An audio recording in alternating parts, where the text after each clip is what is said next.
the online editor for the e-tail blog, and we are here at Mobile Shopping, the first Mobile Shopping Summit in New York City. And I'm here with Jamiee Newberry from Zappos.com, and you handle the mobile strategy, correct? Correct. So can you tell us a little bit about what you do there and what you've done in that space? Basically, we just started in July, kind of inherited the mobile program.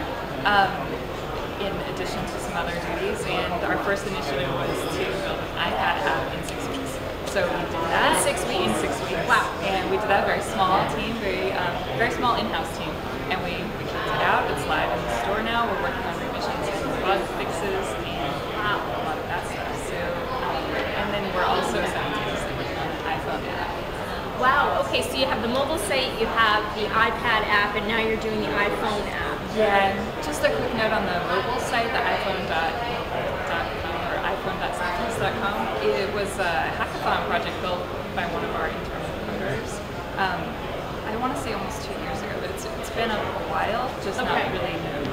Oh wow, interesting. Because so we just actually sat in on a panel or a presentation from Tom Davis from Kenneth Cole, and he called out your site. Yeah. So he kind of drilled down a little bit about how these sort of mass marketers are really focusing on certain elements. Did you agree with that? Did you think that that kind of was a good outline of how it's going? And if you didn't, it's fine.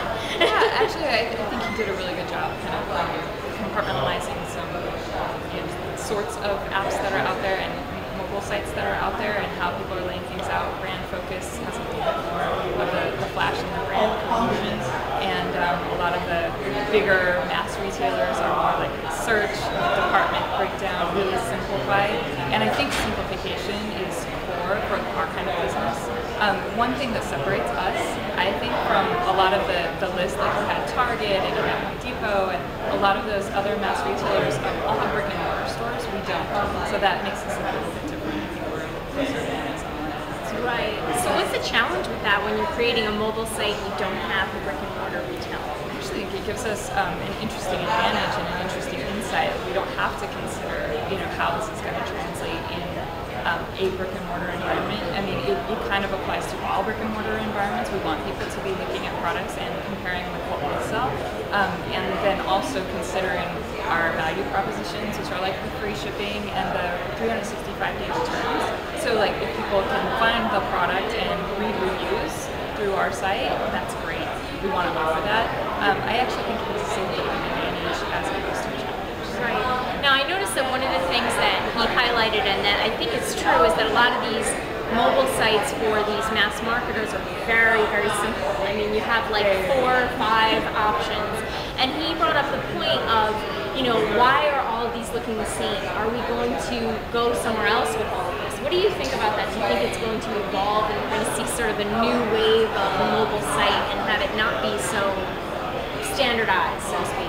Yeah, I think especially with HTML5, we're going to be doing a lot more exploration, and seeing how devices render HTML5 is going to be exciting. It's going to give us a ton of new gateways, to do things differently. And I know everybody wants to have a really awesome brand experience, no matter what their company is.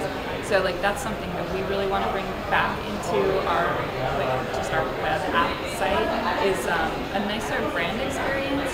So while simple is core always, make sure people can get in, get what they're looking for, browse around, and get out. We want to keep it streamlined and efficient, but we really want to bring stellar visual experiences. Right. So at Zappos, how do you measure who is using your mobile site, where they're coming from?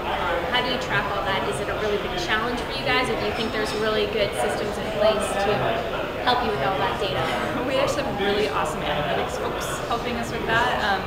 So we use Google Analytics right now. We're looking at a lot of other things, but we have folks helping us wrangle that stuff in. Google is a very new department, basically, for us, so we're trying to get our arms around it while we're also building out apps, building out HTML5 site, and stuff. So kind of trying to get our arms around it, but I feel like we have a pretty good handle on what's happening and where our sales are happening, and breaking them down. Is it iPad Safari versus the iPad app? We are. Okay, great. Well, wish you luck in all of that. And you're from the West Coast, right? Yeah, Las Vegas. Las Vegas. All right. So how do you like New York? I love it. I love it here. Yeah. Do you visit often? Maybe twice a year, so not enough, but yeah. Not enough, but almost. You know. Well, we'll look forward to seeing you hopefully at the event on the West Coast, and we'll check in with you to see how the show goes for you. Thank you. Thanks for joining us.